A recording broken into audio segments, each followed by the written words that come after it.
Have you searched for yourself online lately? What did you find? The last thing you need is your home address and phone number readily available on the web to stalkers, debt collectors, and Karens. You need Privacy Pros. Privacy Pros works by pairing you one-on-one with a data specialist monitoring over 160 sites, removing your information, and sending quarterly reports. Let Privacy Pros get their hands dirty so you don't have to. Visit privacypros.com/wrestling. That's privacypros.com/wrestling for more information. Start this new year off clean with Privacy Pros, the premier professional opt-out services.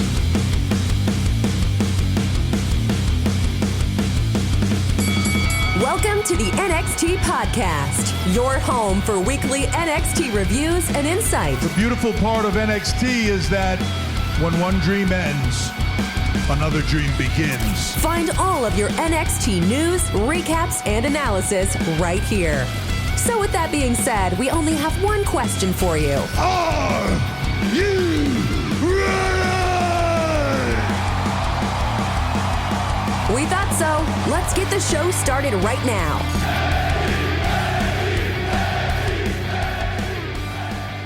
Okay. All right. Hey, folks. NXT time. I'm your host. My name's Zachary Smith. Hi. We're a little bit late with this review, but it's all right. We're here now, and that's what matters, is that we're together. How are you? How was your day? How have you been? It's been a while since we've talked. I'm excited to talk to you again. Again, I'm Zachary Smith. I am your host here each and every week. You can find me on Twitter. I'm at ZachNXT, at ZACHNXT. Talking wrestling and other fun stuff over there. And I have been tasked with talking to you about NXT from this week. Now, we're still doing the Dusty Classic. We're trying to set up some stuff for Vengeance Day that happens on February 15th. This isn't a particularly interesting show or a good one, but I'm gonna do my best to make it interesting. Reports were that WWE wasn't super happy with the response to NXT 2.0, but they think it might be because they literally changed everything overnight and it might have been too much at once. That might be it. Also, it's a bad television show is probably the other problem. So, instead of trying new things or introducing more elements of the old NXT, not saying you have to go back to it, but maybe introduce some old elements, they're just kind of forging ahead. And so here we are. And generally, before we get started, we talk about news and notes, stuff that's going on in WWE. So Royal Rumble's coming up here. And nobody seems to know who the winner's going to be. Most years, people kind of get a sense of who's going to win the Royal Rumble. So you got Seth Rollins and Roman Reigns for the Universal title. Obviously, Roman wins that. You got Brock Lesnar and Bobby Lashley for the WWE title. I don't know who wins that. And then you don't know who wins the Royal Rumble. I would have said Big E for the Royal Rumble, but they blew that on a Money in the Bank win to boost ratings and made us think for a minute that they saw Big E as a top guy and then made it very clear that they don't. So I don't know that it'll be Big E. I don't know. Presumably Brock would lose the WWE title because he's going to face Roman at WrestleMania, unless you're doing a title for title thing, in which case there would be no point to a Royal Rumble because then there's no title to fight for. So that would mean Brock would lose, and then if you have Big E win, he can fight somebody for the presumably Bobby Lashley won WWE title. But I mean, Big E, Bobby Lashley, something we've already done. So I don't know. Kind of seems like you put yourself into a corner. I don't know. Some stuff going around that Ronda Rousey might return at the Royal Rumble. That could be fun. It's one of those things in wrestling where the timing is bad, because when Ronda was first here, she's really the catalyst for Becky Lynch becoming what she was. Unfortunately, we had to deal with Charlotte being put in there, which made it worse. But Becky Lynch had the best brought out of her by Ronda Rousey, and Ronda Rousey lent some star power to this women's division that needed it. And then when Ronda stepped away, there was a clamoring for her to come back, and Becky Lynch wanted her to come back, and there's some unfinished business, some no Charlotte Flair interfered business between the two of them, and then nothing happened. I don't remember if that she wanted just time off or she was trying to start a family, whatever it was. And so people kind of moved on, and now Ronda's coming back, but it's not going to be as big of a deal as it would have been. But also, Becky Lynch isn't the man anymore. She's Big Time Bex, and Big Time Bex is not an interesting character for me to go against Ronda Rousey, because you need Becky Lynch to stay a bad guy to go against Bianca Belair at WrestleMania, right? But Ronda Rousey was at her best when she was a you fans are a-holes kind of character, and just like a badass that hurt people. Like not Nia Jax hurt people, but like in storyline hurt people. And so that dynamic would be weird with Ronda as the good guy, Becky as the bad guy, and Becky Lynch doesn't have that edge to her anymore of the man, of like, no, I'm the best, I'm going to come after you personally, and then we're going to fight. Like, Big Time Bex runs away from fights and doesn't have the same presence about her. So that's fine, but I just don't know what you're doing with Ronda presently at the moment. Former NXT talents reportedly scheduled for WWE SmackDown tapings: Io Shirai, Dakota Kai, Roderick Strong, and LA Knight. Alright, so Io Shirai is like by far the biggest potential star on this list to me. And I have no faith and no reason to have any faith that they'll do anything with her or anybody on this list. Dakota Kai's been supposed to go up to the main roster for forever. I don't know what they would do with her once she got there. NXT never quite figured out what to do with her. Roderick Strong can't talk. We'll get to that later. He just has really good matches, and WWE's never given me any reason to think that they care about that. Like Shawn Michaels or Bret Hart, like, weren't top guys because Vince really loved that they were good at wrestling. It's like they were smaller and clearly weren't doing the same kind of steroids Hulk Hogan was doing. So, like, aesthetically, it made for a less we do steroids here thing. It wasn't about the wrestling. LA Knight seems, or would seem to be, tailor-made for the WWE main roster. He's got a great physique. He can go in the ring, which I know I just said they don't care about. They selectively care about it. He's got charisma. He's got an it factor. But I can't help but think about Ethan Carter III, who was also all of those things. And it went well at first, and then for no discernible reason, Vince or whoever decided they just didn't get it or didn't like him or whatever, and then he did nothing. So, on one hand, yeah, LA Knight should be on the main roster. He's tailor-made for it. On the other hand, it's weird to me that they haven't brought him up yet, and it concerns me because generally, with NXT people that they really like, they bring them up pretty quickly. So, like, once he gets to the main roster, could he be a star? Yeah. Do I think he's going to be? No, I don't think that has anything to do with him. I think they'll just find something they don't like and then use that to arbitrarily decide that he's not going to do anything, and then we'll do an Ethan Carter III thing. So, I don't know. We'll see. With one match left on his contract, Goldberg not ruling out extended run with WWE. Can we just not? Could we just not? How about if we didn't? Honestly. There's a few reasons I wish we wouldn't. Goldberg is at an age where he cannot reliably go in the ring anymore. I can no longer put him in a match and say, like, both people will get out of this match okay, and I couldn't really say it before, but at least I was reasonably sure that he wasn't going to concuss himself before he walked out to the ring. I could no longer do that. Goldberg's not ever particularly been great at promos. His character's always been intense, and nobody ever bothered to focus on promos with him, even though he was eventually going to need to know how to cut them. So that's out. He doesn't particularly have any charisma to him. He's like an angry piece of wood, in that I understand that it is angry. I can feel that emotion from it.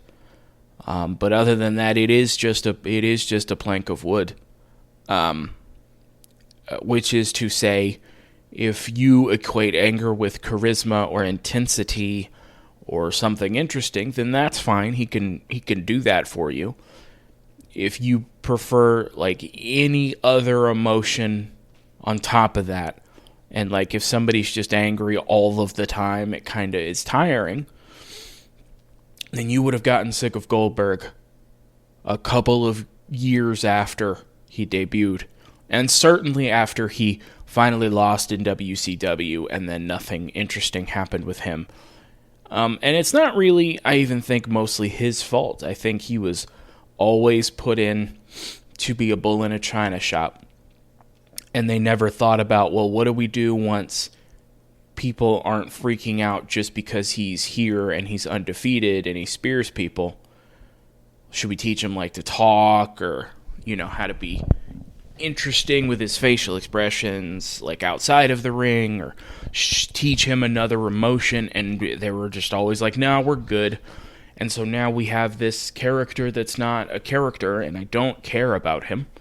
Like, you having a family does not do it for me. Like, you have a son, good job, I'm glad you love your family, but that doesn't do anything. And on top of all that, as I already said, I'm no longer reasonably sure that he won't just concuss himself before he walks out. Also, other issue, he's wrestled everybody. He's gone against Roman, he's gone against Drew. Forget if he went against Bobby. So, he's gone against Brock. Like, are you going to bring him back to go against Seth Rollins? Like, what's the point? The original iteration was that, the original idea was, okay, so, Braun Strowman needs an opponent because Roman had to be out at the last minute. Let's use Goldberg. The Undertaker needs a Saudi Arabia opponent. Let's put him in with Goldberg. Drew won the Rumble, and then we need somebody for him to go against, even though it doesn't make sense, and we're just going to do it. Let's put Goldberg in there with him. Let's put Roman in there with him. Let's put Brock in there with him, blah, blah, blah, blah, blah. There's nobody else for him to go against, and I would argue nobody on that list but Brock Lesnar got anything out of that. Braun got nothing. Roman got nothing. Drew got nothing. Bobby got nothing out of that. Didn't make him feel more important. Didn't push him to a main event slot they wouldn't have had anyway. Didn't get the rub on them at all because everybody knows that's what Goldberg's here to do. Brock Lesnar got something out of it because their matches were very fast. There were car crashes and they got out of there. So if he comes back for an extended run, I literally don't know who he's going to go against, don't know how it's going to help them, and don't know if everybody's going to come out safe, and don't know that it's going to be entertaining for any length of time. So I say again, no thank you. Have him do his last match, and then let's stop. Let's use some of the other talent that can talk and is charismatic and can go in the ring. Let's use some of those people instead. But they won't, so that's fine. So NXT, shot of the Dusty Classic Cup. MSK are here. They're excited to win again. That sure would be boring if they did. And in fact, the MSK match is up first, and oh good, their opponents are Jacket Time. Now listen, Jacket Time haven't been showing up on the Hulu cut, which has been great for me because that means I don't have to talk about them. Ikemenjiro and Kushida, I will remind you, are both very good, very talented. And this is such a bad gimmick that they are doing that it makes both of them worse. Their theme song is exactly what I think WWE would pick for guys named Kushida and Ikemenjiro. Their gimmick is like silly and nonsensical. They are not to be taken seriously, and that's great. I wonder if Kushida regrets coming to WWE. Feels like I don't know, man. This feels like old white guys made this decision, is the way I'm going to put that. They get a long match, they get a good match. MSK win. Jacket Time is actually really good when you give them a chance to be, but they don't, and they won't, so who cares? If they don't care, I'm not going to care for them, you know?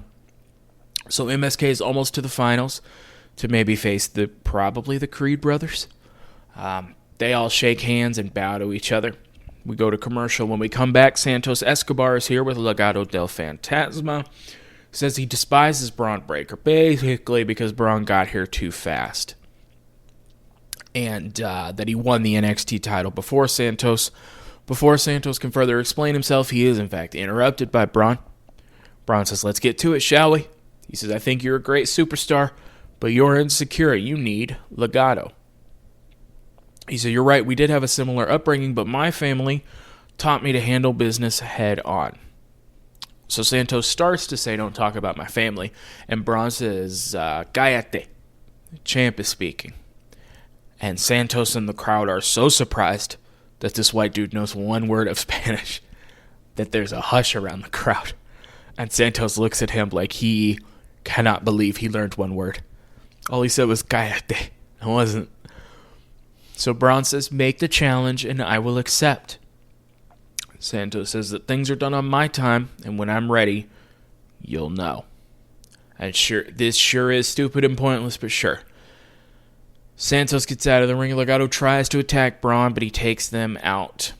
I think when they do this, what they're trying to do is make you hate Santos Escobar because you want to see them fight and you want to cheer for there being a challenge, and then they take that away from you. And it's never had that effect on me. It's just annoying, and not in the good way. Like I'm not interested in your story yet, so you pulling the rug out from under me on a story hook that I don't care that much about isn't having the effect that I think you think it is. So I would like you to just get along with it. The same thing happened with Santos and Swerve, where they kept dragging out the story, I think thinking that it was building, and it wasn't. It was just a story that you never gave me a reason to care about, done over a long time. Like Dakota Kai, Raquel Gonzalez, who they had one good vignette, that entire long feud that they had, and then they just kept doing it. So, I mean, they're going to fight at Vengeance Day, and I don't particularly care how they get there. I mean, I'm going to talk to you about it, because it's going to happen on the shows, but that's not till the 15th, so we got a while. So presumably we're just gonna drag this out. So I mean, that's fine. We get a vignette of Imperium. They say Imperium stands for success. Walter says that was the name he was given at birth. It honors his grandfather, the patriarch of the family, the man who introduced him to this great sport. But now it's time to leave the past behind me and stand on my own 2 feet. All right, few problems, because this is the explanation for why they changed his name. Now, there are a few problems with the name change.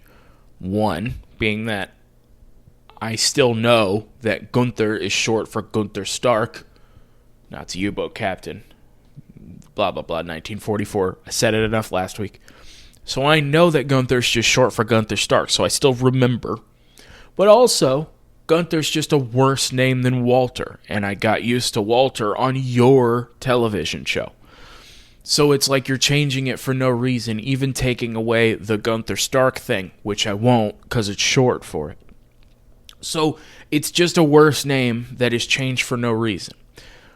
Also, if you wanted to forge your own path in storyline, why didn't you change your name when you were the NXT UK champion, or you were on Survivor Series, or you came to NXT to defend that UK title and had some of the most coverage of your career? Why wouldn't you change your name then? Why are you only changing it now? Why does Walter need his name changed if Walter was wrestling as Walter on NXT UK, which is NXT, which is WWE? Why did you think Gunther Stark was a good name? Why didn't you Google it? Why do you think Gunther is better than Walter? Like, some people thought Walter was a bad name. Like, Chris Jericho said, like, Walter, worst wrestling name ever. From a guy named Chris. So, like, got it. But then we got used to Walter, and it kind of fit. And then you just change. Okay, sure. And then the explanation is, oh, I have the name Walter because of all these really cool, good reasons. But I almost swore on this show. But F this. I'm changing it because I want to. So that's good. I'm glad they explained it. Whatever. Stay right there. The WWE podcast will return after this quick break. Have you searched for yourself online lately? What did you find? The last thing you need is your home address and phone number readily available on the web to stalkers, debt collectors, and Karens. You need Privacy Pros. Privacy Pros works by pairing you one-on-one with a data specialist monitoring over 160 sites, removing your information, and sending quarterly reports. Let Privacy Pros get their hands dirty so you don't have to. Visit privacypros.com/wrestling. That's privacypros.com/wrestling for more information. Start this new year off clean with Privacy Pros, the premier professional opt-out services. Welcome back to the WWE podcast. Let's get back to more great wrestling audio.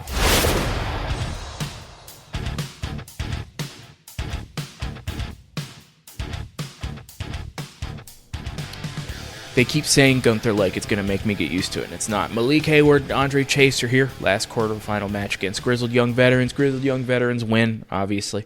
This is like the fourth time they've been in the semifinal. So, I mean, I don't know. I don't know if that's I'm super proud of it stat, but I mean, they've been there. They've also been one of the only tag teams that are established and stick around. They don't do a lot because they don't do anything with tag teams, but they have been here a long time. They haven't ever been the biggest tag team or the biggest bad guy tag team or in the most interesting story. So it doesn't feel like, oh man, crazy. But maybe we'll look back on it oh man, they were around a lot. That's not their fault. That's them not being used. The problem here is that they didn't have enough teams that they've done anything with for a whole tournament. So, you got to create this new team that's going against MSK next week, whose names I've already forgotten. You're using the Creed brothers and the Grizzled Young Veterans on the other side. That's fine. You have MSK, Grizzled Young Veterans. But after that, you get pretty quickly, you get to Jacket Time, who's not a serious tag team. So, the Dusty Classic is cool, but it just doesn't have enough teams or singles guys that get together in teams like they did on the first iteration to make it particularly interesting. Because I would think it would just be the Creed brothers winning. So, okay. And then you get a cup, and then I think you get tag team title shots. And I legitimately had to think about it. I think Imperium are the tag team champs. Yes, they are. It took me a minute because tag teams aren't featured. So this feels almost like a pointless exercise. But all right, sure. So Von Wagner's here. He beats up Malik Hayward and Andre Chase. And then Robert Stone gets in the ring. This surely will be a very important story that they are telling. Robert Stone says Von has been reinstated and is under new management. So, I mean, I can't complain. I wanted Robert Stone to get a more serious story. I thought he'd be really good. Now he's in a normal, non-comedy suit. Von Wagner's in a jacket now. Presumably, it's going to be a more serious story. Robert Stone's a very good talker, and he's good at getting things over. And so, I don't care about Von Wagner, and they're trying really hard to get me to. But if anybody could do something with this, it will be Robert Stone. So I am glad he's getting the opportunity to do something serious and not immediately be a joke, because I think he'll be very, very good at it. And I think people will be surprised because we've only seen him do comedy stuff. And I think that he has the potential to be a really, really, really good manager, and I think this is going to kick it off. And if he can make me care about Von Wagner, boy, put him in the Hall of Fame. So Von's been reinstated. He's under new management. At a break, we're in the back talking to Grayson Waller. He's talking about his new Secret Service. Says he's one of the biggest stars in Bollywood. I bet he's not. His name is Sangha. Sangha? I think Sangha. Says he wants to meet LA Knight first. He said if LA Knight were to find a loophole in the restraining order and not be put in jail, that's fine. I'm waiting for you. But Sangha wants to meet you first. Sangha still doesn't talk. He just stands there because he's like Secret Service. That's fine. Give Grayson Waller a heavy. It's weird not to put Grayson Waller in front of the fans. This felt less important this week because he's not getting booed during it, and he's not like interacting with the fans. So I think that was the thing that made this not as interesting. Back from break, Diamond Mind is in a training facility thing. Malcolm Biv is the first thing out of his mouth. Gunther. Boy, that is an awful name. Thank you, Malcolm. I appreciate that. He says other stuff, but to be fair to me, it's Diamond Mind, and I haven't cared about them for a minute. I'm not going to start now. Blah, blah, blah. Next week, 6-man tag match with Diamond Mine and Imperium. The Creed brothers talk. Roderick Strong talks. The woman whose name I don't remember does not talk. And I don't know why, because we should stop letting Roderick Strong talk. I like Roderick Strong in the ring. He has a bad combination of, like, wooden dialogue and not the ability to pull that off, and his voice doesn't work for it. Like Kyle O'Reilly was not good. Kyle O'Reilly and Roderick Strong are right on the same level, and I don't know if you can be the featured guy in a faction if you can't talk. But if you can't, get a Malcolm Bivens who can, but then don't let Roderick talk, because every time he talks, it's no good. He was good in Undisputed Era when he was a bad guy, and I don't know what happened. Maybe he's just not as comfortable with this new group. He's still feeling stuff out, but boy, oh boy, let's just have Malcolm talk. That's what he's here for. Next is the main event. Cameron Grimes goes against Tony D'Angelo. The winner faces Carmelo Hayes for the North American title at NXT Vengeance Day. Trick and Carmelo are here. They are introducing us to Ali J. I didn't know if Ali J was a new wrestler. Evidently, it is a recording artist. Basically, they're introducing us to the flyest girl in NXT. She says she is NXT 2.0. Listen, I don't know who Ali J is. She has a track called Make 'Em Fall. She's in the ring. What I know to be true is that music concerts out of nowhere on a wrestling show always really, really go well. The other problem is that this is a very bad song. This is a nothing song. Listen, big fan hip hop and rap music over here. So this is not a rap is crap thing. This is a bad song. It's not a good song. I bet even if I listen to the recorded version, she's the equivalent as a singer to Roderick Strong as a promo, if that gives you any indication on the delivery of the lines here. Boy, I fast forwarded and it was still so bad. I hope I never accidentally hear that song again. I don't know why that was here at all. It didn't fit with the feud, didn't fit with Trick and Carmelo, didn't fit with what the show was, and all of that would have been fine if it was a banger of a song, and boy, it was not. Boy, oh boy. Alright, so Cameron Grimes and Tony D'Angelo are in the ring. At some point, Tony gets out of the ring as Cameron Grimes is about to end the match, and then Pete Dunne's here. He hit him with like a paddle or a board of some kind, and then Tony gets back in the ring. Cameron Grimes wins. So on February 15th, Vengeance Day, Carmelo Hayes defends that North American title against Cameron Grimes, and here's the thing. Carmelo should lose that title. I don't think he will, but he should. Carmelo Hayes is really, really, really good and really charismatic, and he is written so poorly as the North American champion and with Trick Williams that it makes him look like he's not the star that he clearly is. So I need you to get that title off of him. I need you to either get him away from Trick Williams or have different, presumably, hopefully not older white people write for Trick Williams and Carmelo Hayes. Something needs to change because Carmelo is going to be a huge star and is very charismatic, and every week they have him doing something that tries to convince me that he's not. So, like, this week Braun Breaker got an okay promo. Kayate was kind of the biggest part of it, so it wasn't good, but it was better. They always try and show you Braun Breaker in such a way that he looks like a big star. And Carmelo Hayes doing bad comedy with Trick Williams and introducing bad songs that I don't want to hear before a wrestling match isn't doing anything for me. It's putting him in quote-unquote big spots, but when it's not entertaining and not interesting and not doing anything for me, then that doesn't work. So, if he has to lose the North American title to do that, then fine. Now, he won't. He'll beat Cameron Grimes, and that's probably even the right decision. But if he does keep that title, you need to give him something interesting to do.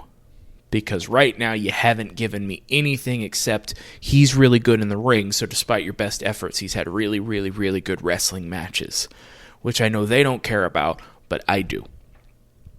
So anyway, February 15th, Vengeance Day. We're going to have Braun Breaker, Santos Escobar, Carmelo Hayes, Cameron Grimes.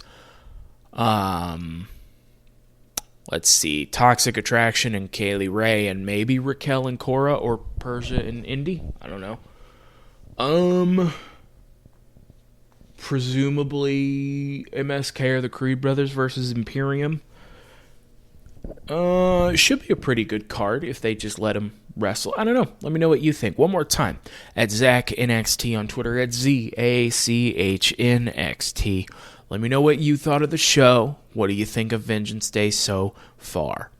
Right now, that's it for NXT, so that's it for me. I have been Zachary Smith. You have been fantastic as always, and thank you for listening. Have you searched for yourself online lately? What did you find? The last thing you need is your home address and phone number readily available on the web to stalkers, debt collectors, and Karens. You need Privacy Pros. Privacy Pros works by pairing you one-on-one with a data specialist monitoring over 160 sites, removing your information, and sending quarterly reports.